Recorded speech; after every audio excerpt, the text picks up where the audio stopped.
ಗುರುವಿನ ಮಹಿಮೆಯ ಮಂತ್ರಾಕ್ಷತೆ ಬೆಳಗಿತು ಈ ಬಾಳನು.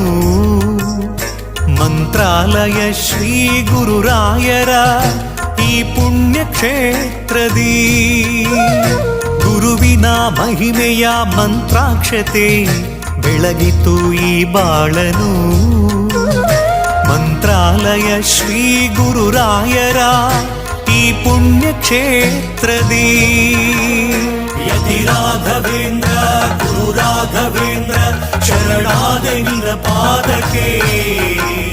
ಭಕ್ತರ ಹೃದಯೇಂದ್ರ ವರ ನೀಡೋ ವರದೇಂದ್ರ ಮಂತ್ರಾಲಯ ಚಂದ್ರನೇ. ಯತಿ ರಾಘವೇಂದ್ರ ಗುರು ರಾಘವೇಂದ್ರ ಶರಣಾದ ನಿನ್ನ ಪಾದಕ್ಕೆ. ಭಕ್ತರ ಹೃದಯೇಂದ್ರ ವರ ನೀಡೋ ವರದೇಂದ್ರ ಮಂತ್ರಾಲಯ ಚಂದ್ರನೇ.